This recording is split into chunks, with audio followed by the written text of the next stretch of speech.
The Radio Memories Network is brought to you in part by Liberated Syndication, podcast publishing made easy, libsyn.com. That's libsyn.com.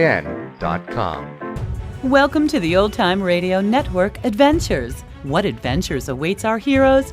Let's go back to the early days of radio and our imaginations to our featured presentation. Journey to the Center of the Earth, Jules Verne's novel is the ultimate adventure story in the best Victorian tradition with plenty of action, science, knowledge, discovery and surprise. Let's now go on an adventure to the center of the Earth.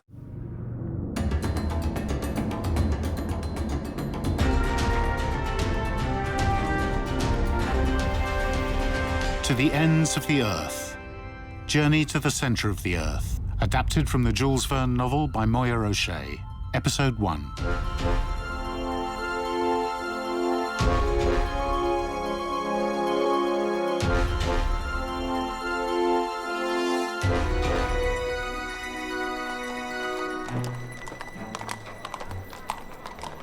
What I'm about to tell you, I cannot expect you to believe, for some people will believe nothing against the testimony of their own experience. For the purposes of clarity, I must take you back to the 24th of May, 1863, when my uncle, Professor Liedenbrock, rushed into his little house, number 19 Königstrasse, one of the oldest streets in the oldest portion of the city of Hamburg. Axel! Axel! The house where he lived with me, his nephew Axel, his goddaughter and ward from Veerland, Gräuben, and our servant, Martha. It says here, Martha, the new zoological gardens are something of a success. We thought we would... Axel! Professor Liedenbrock, back so soon? And the dinner not ready? Oh, Mr. Axel, I will run and hide myself while you argue with him. Axel! Perhaps I will hide too. Axel. Uncle Liedenbrock. In my study, now. But Uncle, I was... Not come yet! On my way. A geologist with the keen eye of a mineralogist, Otto Liedenbrock was professor at the Joanneum and was also the curator of the Museum of Mineralogy. Wait till you see what priceless treasure I found while rummaging in the shop of Hevelin the Jew. A remarkable book. Did you ever see such a binding? And after 700 years. Magnificent. And the title of this marvellous work? This work is the Heimstringla of Snorri Sturluson. Snorri Sturluson? Really, Uncle, if you'll excuse me, I have work to do. Just now, I was busy... The most famous Icelandic author of the 12th century. It is the chronicle of the Norwegian princes who ruled Iceland. You don't say. Of course, it's a translation. What shall I do with the translation? This is the Icelandic original, in the magnificent idiomatic vernacular. A runic manuscript. Runic? Do you want me to explain what that is? Of course not. I know what runic is. Runic characters were used in Iceland in former ages. They were invented, it is said, by Odin himself. Now look there, and wonder, impious young man, and admire these letters. Uncle, what's this? Something caught between the pages. Where? Oh, you've dropped it. I have it. It looks to be a strip of parchment. Do you think it was hidden inside? I shouldn't think so. Yeah, it has something written on it. Let me see. Some sort of mysterious characters. Axel, what on earth is their meaning?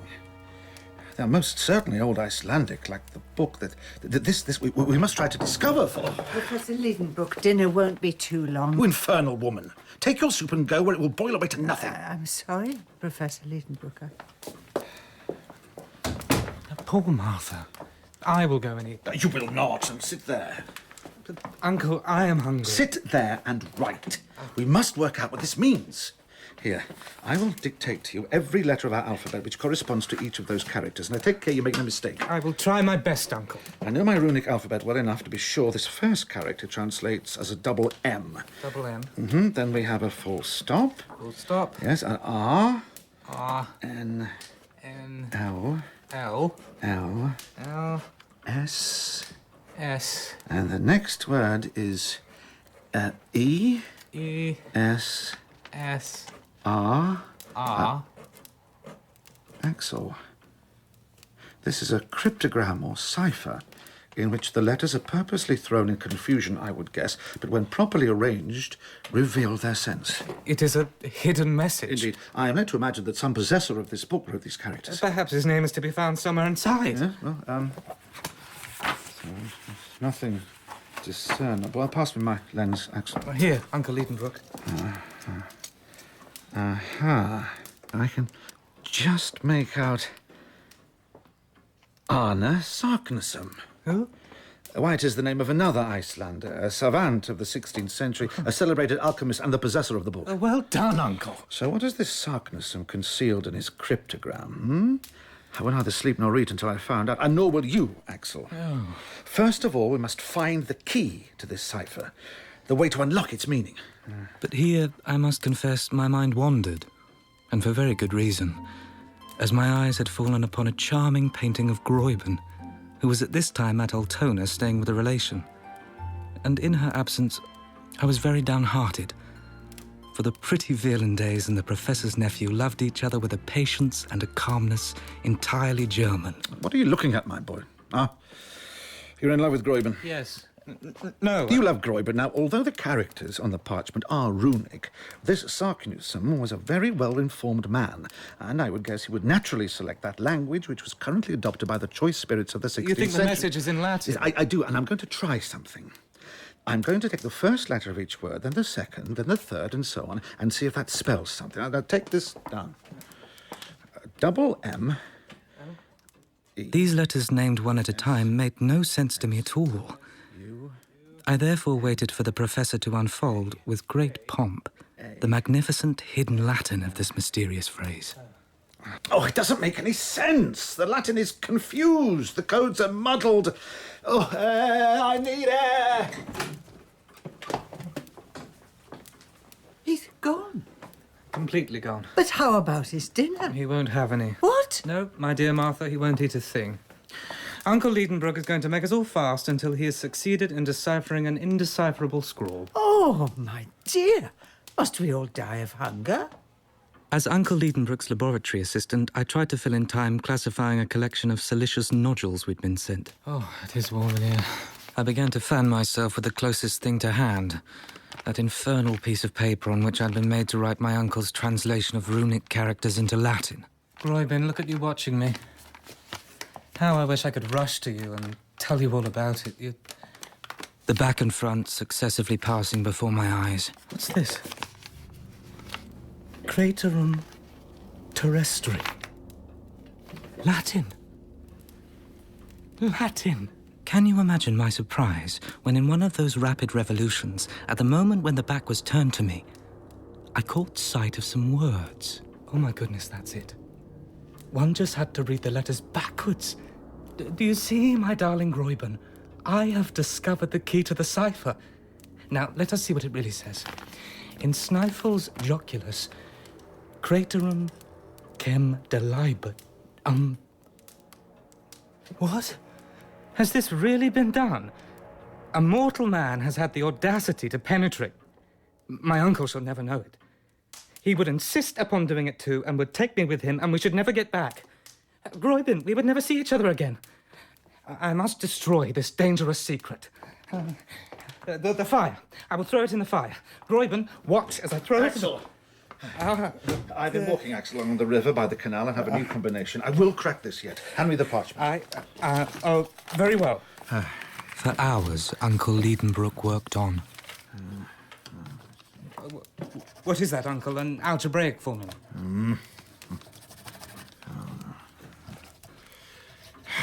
No, that's not it. The next morning, the indefatigable worker was still at his post. No. But I resolved to keep quiet, for he would insist upon going. Nothing on earth could stop him. However, by 3 o'clock that afternoon, after no breakfast, no dinner, no supper the night before, which hardly suited the constitution of a hungry, growing lad such as myself. Uncle.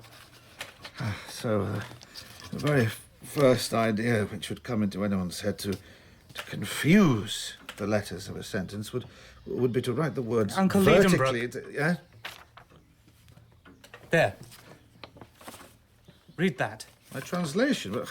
We've established there's nothing Not to unless you this. read from the end to the beginning. End to be... In Snifel's Joculis...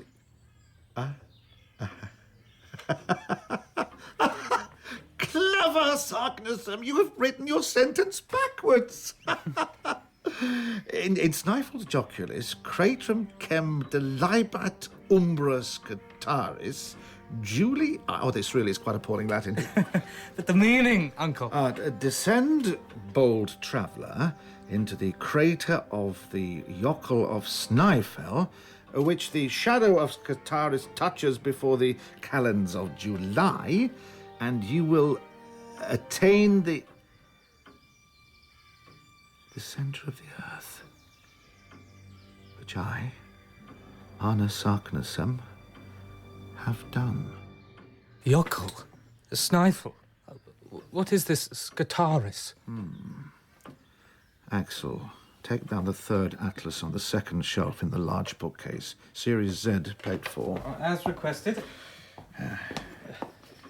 Here is one of the best maps of Iceland, that of Henderson. Now follow my finger from Reykjavik, the capital. Now, what do you see there? A mountain rising out of the sea. That is Snæfell. It is a mountain 5,000 feet high and an extinct volcano, which last erupted in 1219, and one of the most remarkable. If its crater leads down into the centre of the earth. Joculis is a term applied to all eruptive mountains in Iceland. Scataris? Scataris, let me think. Snæfell has several craters. It was therefore necessary to point out which of these leads to the centre of the earth. Uncle, none of them will lead to... Sarknessum must have observed that at the approach of the calends of July, that is to say the last days of June, one of the peaks, Scataris, flings its shadow down the mouth of that particular crater. Could there possibly have been a more exact guide? What time is it? 3 o'clock. Is it really? It's past dinner and I'm half dead with hunger. Come on! And after dinner... After? After dinner, pack my trunk. What? And yours. With these words, a cold shiver ran through me. I ran out of my uncle's study. Bread, beautiful. Good afternoon, sir. Some bread for your supper, freshly baked. Goodness, yes, give me a loaf. Finest bread in all of Hamburg, sir. Yeah, thank you. You are hungry. And as if there was not air enough in all the streets in Hamburg to put me right again, I made for the banks of the Elbe, which I followed until I reached the Altona Road. Gräuben! Gräuben! And espied my little Gräuben, bravely returning with her light step to Hamburg. Axel! Have you come to meet Lisa? Oh, my darling Gräuben. Oh, what is the matter? In a couple of minutes, my pretty Wielandaise was fully informed of the dreadful situation. That will be a splendid journey. Not you too. Yes, Axel. A journey worthy of the nephew of a genius. It is a good thing for a man to be distinguished by some great enterprise. Won't you dissuade me from such an undertaking? I will not, my dear Axel. And I would willingly go with you, but I would only be in your way. Women and young girls. How incomprehensible are your feminine hearts. It was night when we arrived back at the house in Königstrasse, where the front hall was encumbered with rope ladders, knotted cords, torches, flasks, grappling irons, alpenstocks, pickaxes, iron-shod sticks, enough to load 10 men. All afternoon, the philosophical instrument makers and the electricians had been coming and going. What on earth is... The parlour. Take them through to the parlour. The parlour is full. Axel, you miserable wretch. Hello, Gräuben. I haven't seen you for a while.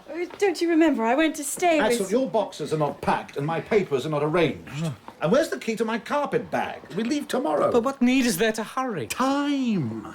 Time flying with irreparable rapidity. Do you think we can get to Iceland in a couple of days? If we delay, we'll be too late to see the shadows Cataris touch the crater of Snæfell. Now go and pack. There was no reply to this. And I went up to my room and began to pack what I guessed one might need for a journey to the centre of the earth.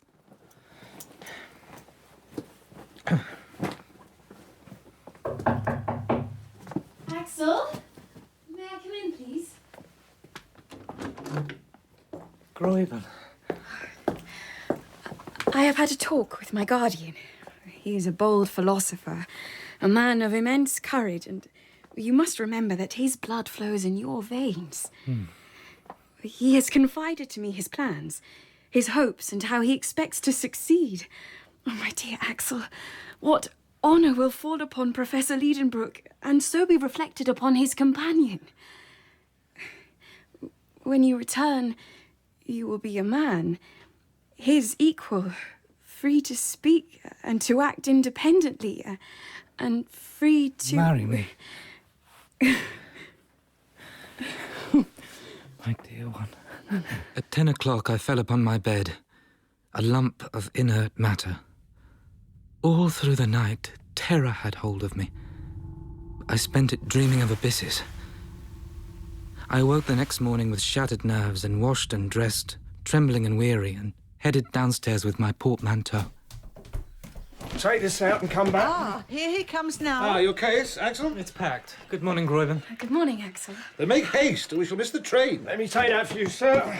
I'll find room for it somewhere. Very good. How fine you look, my dear Axel. A night's rest has done you good. A night's rest. Gräuben, I leave you in charge whilst we're away. Certainly. You have explained everything most fully. Farewell, my dear. Goodbye. I will miss you. And remember, silence upon the whole subject. And let no one get to the centre of the earth before us. I understand. Arthur, goodbye. And I can depend on you. As always. Goodbye, Martha. Well, there you go, sir.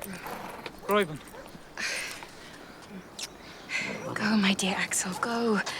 I am now your fiancée, and when you come back, I will be your wife. Farewell, my pretty Veland days. Yo! Away now! Farewell! Farewell! Goodbye, dear Gräuben. What can I say? Our journey had commenced. Was I resigned to it? Oh, no. No, not yet. We travelled by train to Kiel to catch a steamboat to Corsa, a small town on the west coast of Zealand, where we would transfer to another train which would take us to Copenhagen. We'd only just set foot in that city and had settled into our hotel when my uncle dragged me out to visit the quays with the object of finding the next vessel to sail. I was yet in hopes there would be no means of getting to Iceland. We sail the 2nd of June. And the Valkyrie has 2 berths spare. Last 2, sir. Oh, hooray. Marvellous, just marvellous. How fortunate we are to have found this boat ready for sailing, Axel. Fortunate beyond words. Come, Axel. We have somewhere to be. Uncle? And that somewhere to be was a certain church situated on the island of Amak. The Vorfraelsus Kirke. An unremarkable house of worship, I would say, Uncle. But the spire, dear boy, the spire. Do you not see the external staircase, which circles all the way around and around and around? Now you've drawn my attention to it. Let us get to the top. On that staircase? It will make me dizzy. The more reason we should go up. We must get used to such heights. If you say so. After toiling up 150 steps inside the church, fresh air hit my face, and we were on the leads of the tower where the aerial staircase began its gyrations, only guarded by a thin iron rail. Climb, boy. Climb. I'm trying. Not on your stomach, Axel. Your knees were bad enough. The spire rocks with every gust of wind. I'm too dizzy to stand or kneel. Axel! I'm coming, Uncle.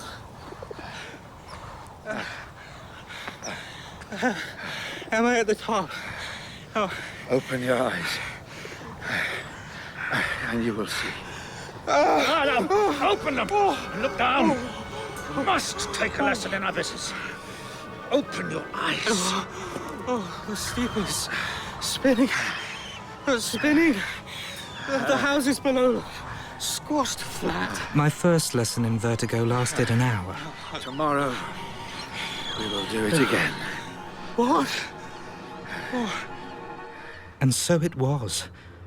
For 5 days, I was obliged to undergo this anti-vertiginous exercise until the day of our departure on the Valkyrie. And the passage will take, Captain Bayana? 10 days. If you don't meet an nor'wester in passing the fells. But you're not, as a rule, subject to considerable delays? Professor Liedenbrock, don't be uneasy. We shall get there in very good time. Oh, The passage was marked by nothing unusual. I bore the troubles of the sea pretty well. My uncle, to his own disgust and his greater shame, was ill all during the voyage. Oh, Axel. Oh. There, Uncle Liedenbrock.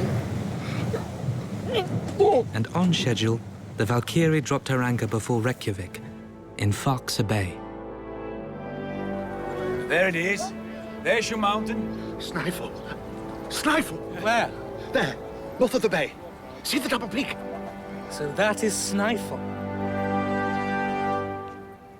During our brief time in the Icelandic capital, we visited the local library, where we found out more about Arnu Sarknesum, whose message on that piece of parchment had caused us to embark on this confounded expedition. Ah, my good woman. Now, I wish to know if among... You obviously do not speak Icelandic. Otherwise, you would see the sign asks for quiet. As you wish. I wish to know if amongst your ancient books you possess any of the works of Arne Sarknesum. Arne Sarknesum? You mean the learned 16th century savant, naturalist, chemist and traveller? Yes. His works, we do not have them. What, not in Iceland?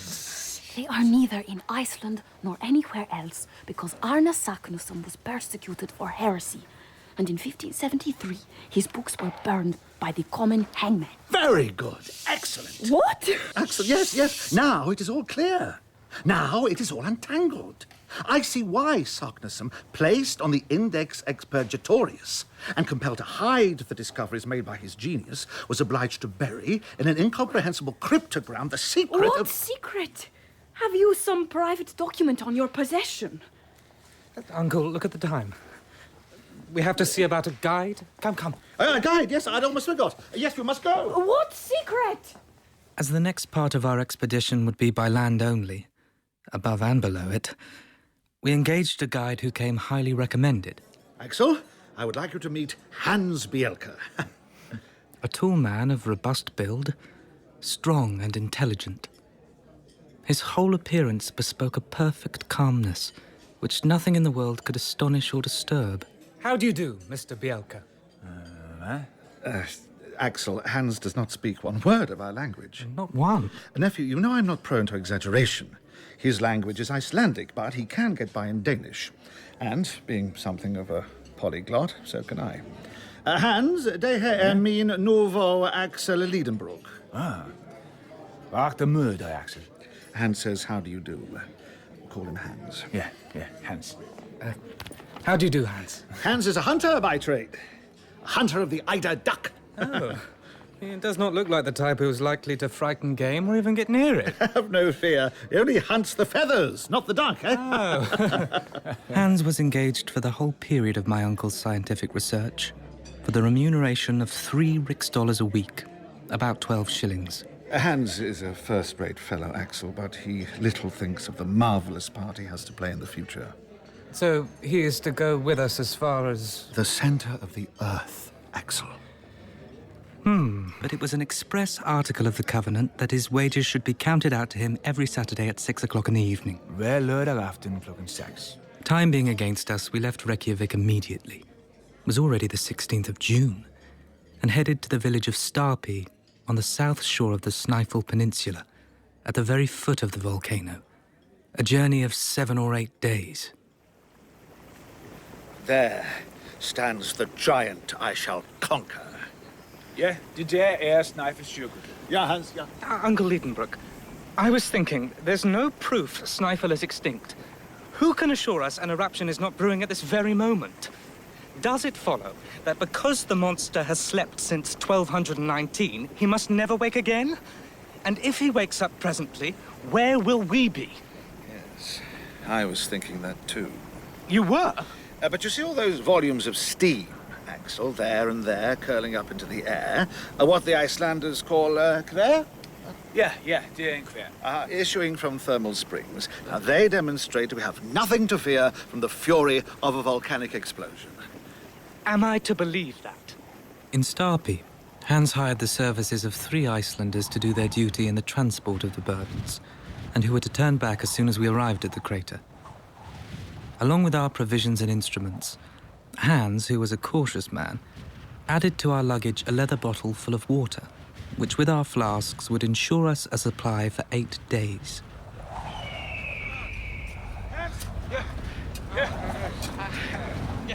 Snæfell is 5,000 feet high, and the ascent was arduous, the cold excessively keen.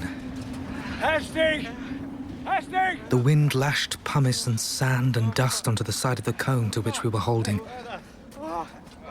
But it was at 11 on a sunlit night. The summit was reached, and I had time to observe the midnight sun at his lowest point, gilding with his pale rays the island that slept beneath my feet. Here we are, Axel, at the top of Snæfell. And here are 2 peaks. Hans will tell us the name of the one we're on. Hans, wat heet denne week op? Den her Skaktais. Skataris. Did you hear that? Descend, bold traveller, into the crater of the Yerkel of Snæfell, which the shadow of Skataris touches before the calends of July, and you will attain the center of the earth. Now, for the crater. The crater of Snæfell resembled an inverted cone, the opening of which might be half a league in diameter. Its depth appeared to be about 2,000 feet. Uncle, please. In the morning. Supper, sleep. Now! Time is against us. The calendars of July. Nu det taget ud af forret krans til Hans. Ja, følg mig. You too, Hans. In order to facilitate the descent, Hans wound his way down the cone by a spiral path, followed by the Icelanders, Uncle Liedenbrook, and myself.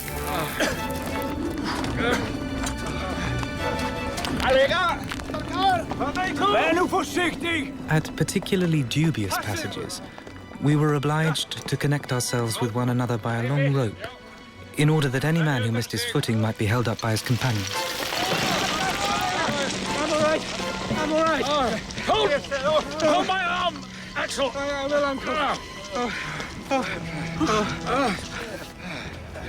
Hours later, we arrived. Vi her nu. So, bottom of the crater at last. And I raised my head and saw straight above me the upper aperture of the cone, framing a bit of sky very small in circumference. Just on the edge appeared the snowy peak of Skataris. We gave our thanks to the Icelanders. Goodbye. Safe journey back. Thank you for your help. And turned our attention to 3 chimneys through which in its eruptions Snæfell had driven forth fire and lava from its central furnace. Each of these chimneys was around 100 feet in diameter and gaped before us right in our path. Which one, Axel? Which one will lead us to the center of the earth? I can hardly bear to look into any of them, Uncle, let alone contemplate the thought of descending into one. Which? Den man it I don't think I... Ah! What's this? Uncle? Axel, come! What? Har du fundet noget? What, Uncle? Look, scratched on this rock. Hans, see her. Runic characters. Oh no, this thrice accursed name. Anu Sarknasum. Do you yet doubt? What could I say? Here was crushing evidence. Of the 3 ways open before us, one had been taken by Sarknasum. The indications of the learned Icelander, hinted at in the cryptogram, pointed to the fact the shadow of Skataris came to touch that particular way during the latter days of the month of June, the peak acting like a giant sundial, which on a certain day would point out the road to the center of the earth. Accursed clouds! Go! Go away! But now, no sun, no shadow, and therefore no indication. Here was the 25th of June. If the sun was clouded for 6 days, we must postpone our visit till next year. I could only hope. No! Not next year! On the 26th of June, there was still nothing. Rain mingled with snow fell all day long. Oh, no! Why rain? Why now? It's summer! and I felt a malicious pleasure in watching the 1,000 rills and cascades that came tumbling down the sides of the cone. The next day was again overcast. I don't believe this! Hans, dear, do right for it! And so near, But on the 28th of June, the last but 2 days of the month, with a change of the moon came a change of weather. No, son. Go away. Please go. What did you say, Axel? Son, it is coming out. And the sun poured a flood of light down the crater. Hooray! Oh, Axel! Did you ever see a more welcome light? Since you asked. The sun! The sun! Look, Hans, the sun! I say soon.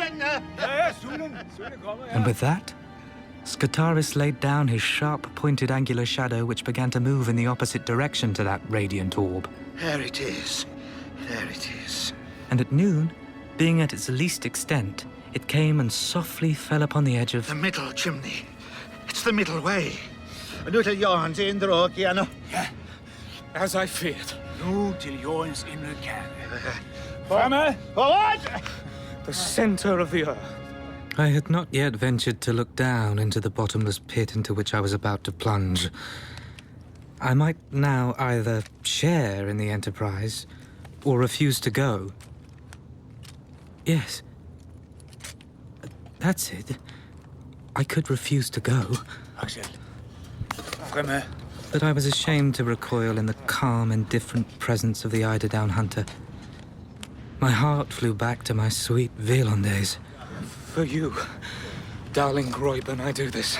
And I approached the central chimney. Oh, it's so dark. So deep. Voorzichtig, Axel. Thank you, Hans. Dizzy. So dizzy. I suppose I did not take as many lessons in heights on the steeple. Axel? I'm all right, Uncle. But I looked down there, and the walls are almost perpendicular. A rope fastened to the edge of the aperture might help us down. But how are we to unfasten it when arrived at the end? Now, see here, Axel. This coil of rope is 400 feet long. Now, I drop down half and pass the rest around this lava block. Yep. Yep. Like so. Attack hands. Should hold fast. Then throw the other half down. Each of us can then descend by holding both halves of the rope, which would not be able to unroll itself from its hold. When 200 feet down, it will be easy to get possession of the whole of the rope by letting go one end and pulling down the other. This exercise can go on ad infinitum. Ad infinitum? Good idea, Hans? Good idea? Yeah, my good idea. But what about our things? Well, I will divide them into 3 lots. Each of us will strap one on his back. I mean only fragile articles. Hans will take charge of the tools and a portion of the provisions. You, Axel, will take another third of the provisions and the arms. I will take the rest of the provisions and the delicate instruments. But the clothes and that mass of ladders and ropes, what is to become of them? Aha! Watch. Help me, Hans. Hans, help me. Yep. Oh, my goodness. See? They can go down by themselves.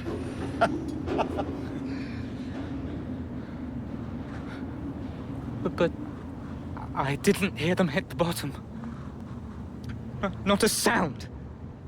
It took half an hour for all 3 of us to descend 200 feet. And this process would be repeated a total of 14 times before we would be reunited with our belongings. Oh, tell me there's no further. Så endelig har vi noget til ende. There's a sort of passage which inclines to the right. We'll see about that tomorrow. Let us have supper and go to sleep. The darkness was not yet complete.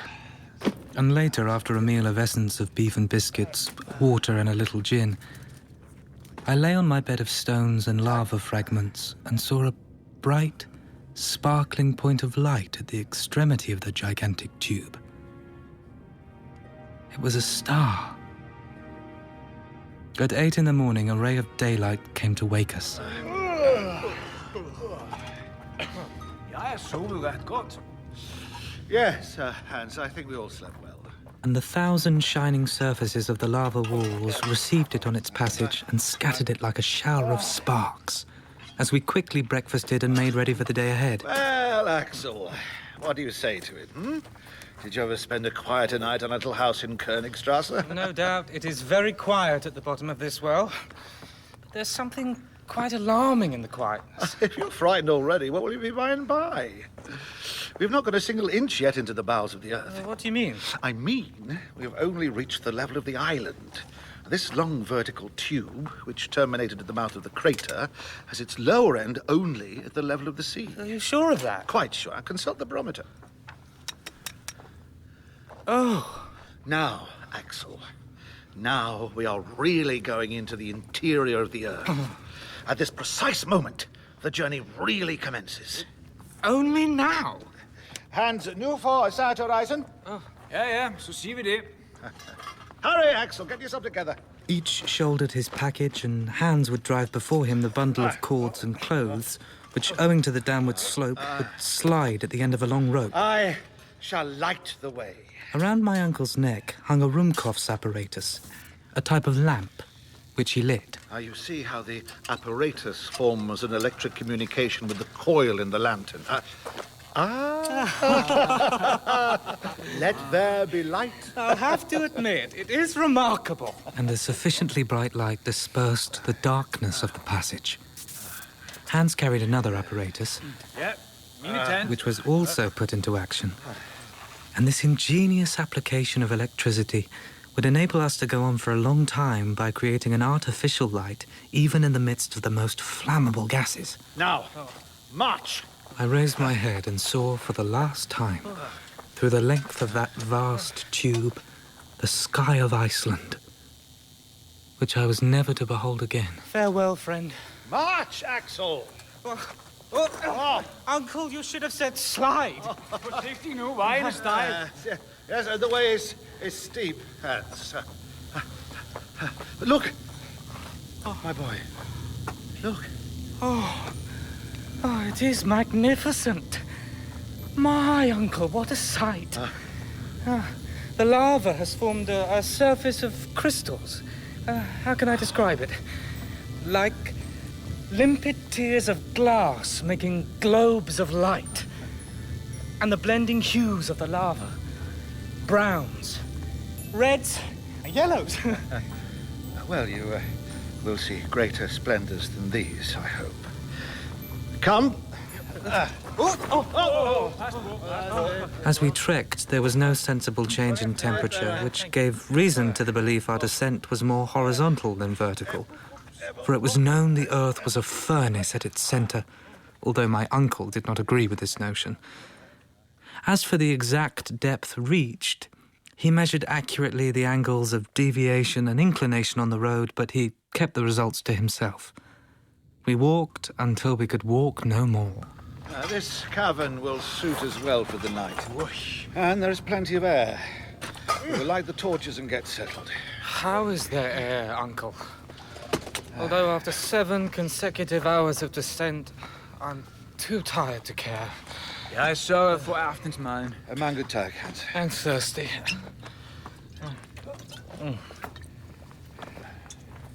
Although, perhaps I should not drink so much. Are you surprised by the lack of springs? Don't be uneasy. We shall find more than we want. When? We've already half drunk our supply. When we've left this bed of lava behind us, how could springs break through such walls as these? Perhaps you're interested in our arrangements for sleeping. They were very simple. A railway rug each, into which we rolled ourselves, was our sole covering. We had neither cold nor intrusive visits to fear, as we enjoyed absolute safety and utter seclusion. No savages or wild beasts infected these silent depths. Next day, Tuesday the 30th of June, at 6 a.m., the descent began again. Following the tunnel of lava along a real natural staircase. Hvad er nu det? Hey, det er Hans. Hvorfor stopper du? Ja, det er 2 veje at vælge imellem. Hvilken ende skal vi tage? Uncle? Here we are, at the very end of the chimney, there is an intersection. Oh, I see. One going east, one west. But which way? East. Come. Okay, så siger vi det. Uncle, are you sure? This way. The slope of this tunnel was barely perceptible and its sections unequal. Sometimes we passed a series of arches succeeding each other like the majestic arcades of a Gothic cathedral. A mile further, we had to bow our heads under the corniced elliptic arches in the Romanesque style. In other places, this magnificence gave way to narrow channels we had to creep along. It was the next day when I noticed something. We are going up. Going up. And have been for some time now. This road is bringing us nearer to the surface with every step. Croydon. And look here. The lava coating is giving way to rock. We are passing through rocks of the transition or Silurian system. What's that you say? This series of sandstones, limestones, even the first indications of slate. We are at the period when the first plants and animals appeared. Er vi stoppet nu, eller skal vi gå? Vent lidt, Hans. But, Uncle, we have left the lava path, and this road could not possibly lead to the extinct furnace of Snæfell. If I am right, then we must soon find some fossil remains of primitive life, and we must yield to the evidence. I will search. I'm sure I'm not mistaken. There must be... what's this? Uncle, wait. Hvad er det nu? Look what I found. Very well. It is the shell of a crustacean of an extinct species called a trilobite, nothing more. But don't you conclude... That's what you conclude yourself. Yes, I do, perfectly. We've left the granite and the lava. It is possible that I may be mistaken and should have taken the west path and not the east, but I cannot be sure until I have reached the very end of this tunnel, where I await one of two events. Either the appearance of a vertical well down which our descent might be resumed, or that of some obstacle. You are right in doing this, Uncle, and I should quite approve of your determination if we were not threatened with a danger growing ever nearer. What danger? Well, the want of water. Well, Axel, we will put ourselves on rations. And this indeed we were forced to do. Our provision of water could not last more than 3 days, and to our sorrow we had little reason to expect a spring in these transition beds. For 2 days we walked, and I observed a singular deadening of the reflection of our lamps from the side walls.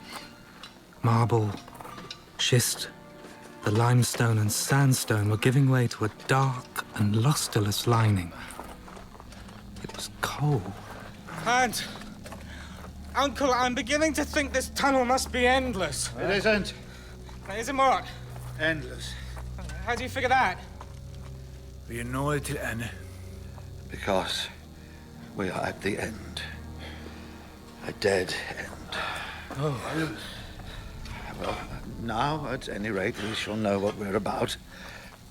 We are not on Sarknessum's road.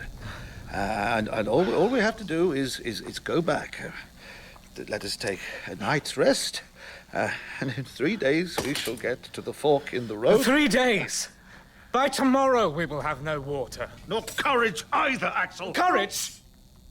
As I had foretold, the water failed entirely the next day.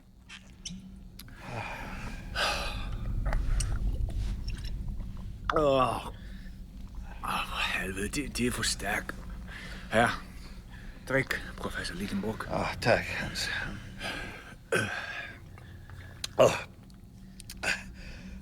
Let us hope that it is in some way helping. Your turn, my dear boy. Take a sip of gin. This infernal liquid burns my throat. I'm too dry. And the air in here is stifling. Fatigue has paralyzed my limbs. Hans, Ja. vi bliver nødt til at hjælpe. Ja, selvfølgelig. Come, Axel. We will help you. But you are too tired.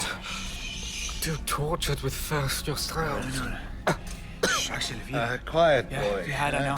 Ja, wie had I? Hold on to me. There we are. That's it. At last, on Tuesday the 7th of July, we arrived on our hands and knees back at the junction of the two roads.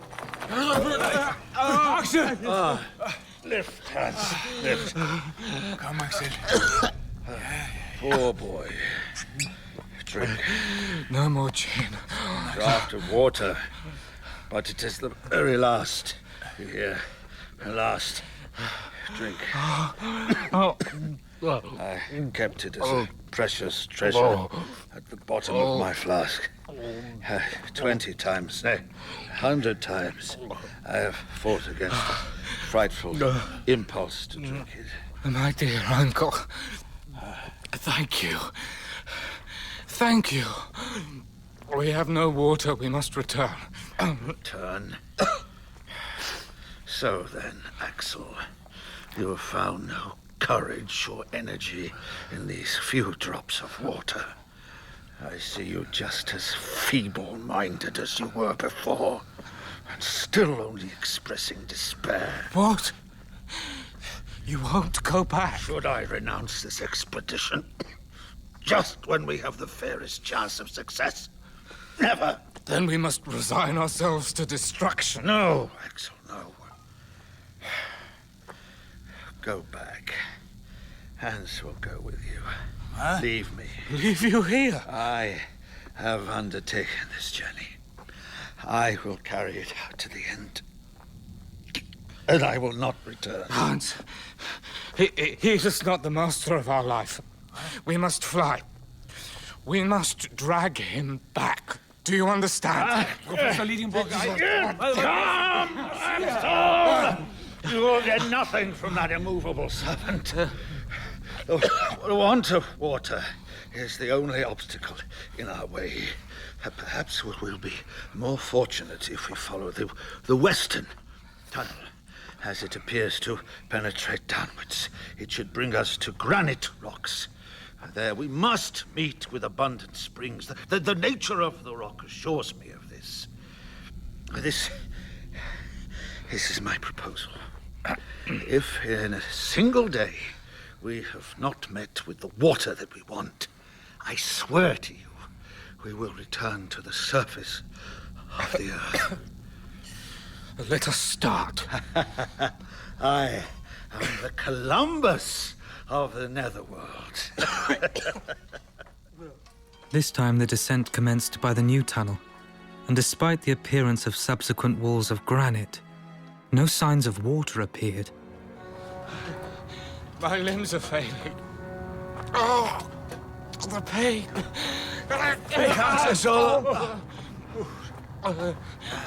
Come to me.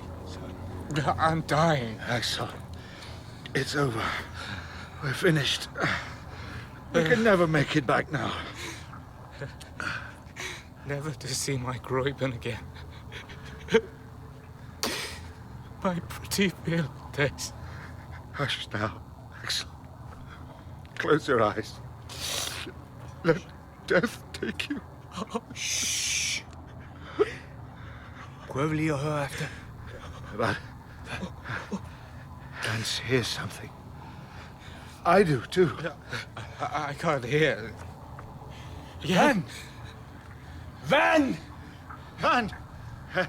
Axel! It's water. Van! Se her! Her Van! It's a torrent. Be no doubt. Subterranean river is flowing around us. Behind this wall of granite. We're safe. Yes. Hans is right. Capital fellow. His pickaxe will do the trick. Who would have thought of it? Yes, who but Hans? Such an expedient, however simple, would never have entered my mind or that of my uncle. I tried not to think that the blow of a pickaxe in this part of the Earth's structure might cause some displacement which would crush us all. It is taking too long. We cannot wait. I will help too. Where's my pickaxe? Here. Stand back, Hans. Let me have a go. Haspa, Oh, yeah. Here we go. 1, 2, 3. The water is boiling. I'm blinded by steam. Let it cool, boy. It's water. We waited for as long as humanly possible, and though still warm, soon had the satisfaction of swallowing our first draught. Why, this is a chalybeate spring. It's delicious. What a capital source of strength Hans has found for us. We'll call it after him. Hans. Agreed. We are oft called killing after die some Tag. Hans. Tusen tak. Hansback. Should we try to stop up the hole, Uncle? We'll let it run on. We'll flow down and we'll both guide and refresh us. That is well planned. With this stream for our guide, there is no reason why we should not succeed in our undertaking. Oh, my boy. You agree with me now? I agree with you most heartily. Hanna any man new Hans. Any man you. By the next day, we had forgotten all our sufferings. I felt wonderfully stronger and quite decided upon pushing on. Why should not so firmly convinced a man as my uncle, furnished with so industrious a guide as Hans and accompanied by so determined a nephew as myself, go on to final success? If it had been proposed to me to return to the summit of Snæfell, I should have indignantly refused. The granite here forms something of a labyrinth. It is certainly a comfort to have the hands back at our feet. The way is still too horizontal. According to my calculations, we must be 30 leagues southwest of Reykjavik and at a depth of 2 leagues and a half. Then if we... I didn't see it. I nearly fell in. It is just as I would have wished for. A huge abyss of, say, how large would you say it is, Axel? I nearly fell in. What geologists call a fault. Now, this will take us a long way down and without much difficulty, for the projections in the rock form quite a staircase. Fasten the ropes, Hans. What? Hans, Reben. Oh, yeah. Got so, Professor Liegenborg. For 3 or so days, we climbed down this vault. And every hour my uncle noted the indications of the compass, the chronometer, the manometer, and the thermometer. Therefore, it was not difficult to know our whereabouts exactly. I was reflecting that if your calculations are correct, we are no longer under Iceland. Can it be the ocean spread about? Of course.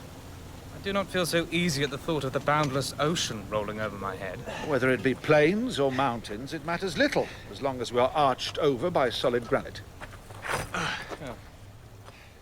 4 days later, in the evening, we arrived at a vast kind of grotto. 1, In. 2, And it was there at 6 o'clock. Hans was paid his weekly salary as agreed. 3 riksdollars. 3. Mange tak. And it was settled the next day should be a day of rest, where I awoke relieved from the preoccupation of an immediate start. Although we were in the very deepest of known depths, there was something not unpleasant about it. I'm beginning to become accustomed to this troglodyte life. Well, that is something, Axel. Vil du have flere småkager, Professor? Nay, tak, Hans, no more biscuit. I no longer think of the sun, moon or stars, trees, houses and towns, nor any of those terrestrial excesses which are necessary to men who live upon the Earth's surface. Oh, perhaps that comes from being at a depth of 16 leagues. But that is the very limit assigned by science to the thickness of the crust of the Earth. At the latitude of Iceland, where we are now, the radius of the Earth, the distance from the centre to its surface is, in round numbers, 1,600 leagues. Now, 16 leagues are the 100th part of the Earth's radius. It has taken us 20 days to get as far as we now have. Therefore, at this rate, we shall be 2,000 days, or nearly 5.5 years, in getting to the centre. What one man has done, another may do. And it will certainly not take 5.5 years. I hope so. But still, if I may be permitted... You shall have my leave to hold your tongue, Axel. But not to talk in that irrational way. As you wish, Uncle Liedenbrook. All in all, It must be confessed that hitherto things had not gone so badly, and that I had small reason to complain. And to what height of scientific glory we should then attain? I had become quite a Liedenbrock in my reasonings. Seriously, I had. For several days, steeper inclines, some even frightfully near to the perpendicular, brought us deeper and deeper into the mass of the interior of the earth. Altså, pas på, professor. Det kan du ikke stå fast. Your footing, not there, Uncle. To the left, there's a rock. Try that. Yes. It seems quite secure, and I... It's all right. I'm safe. Safe. By August the 7th, the tunnel went down a gentle slope. I was ahead of the others with the Ruhmkorff's apparatus. The beds of granite are remarkable here, Uncle. See here, the grain is quite large. I would say larger than before, and the colour... Uncle? Uncle? Hans? Where are you, Uncle? Have you stopped? Hans? I must have been going too fast. Stay where you are. I'll come back to you.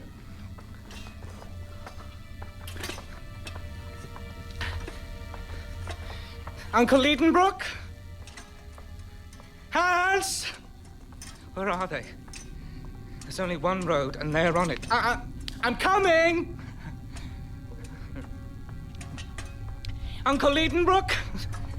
Hans? I'll be with you soon. Have I not a guarantee that I shall not lose my way?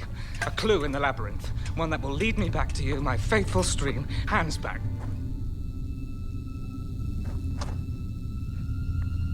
The stream is gone. It's no longer at my feet. Uncle Liedenbrock! Uncle Liedenbrock!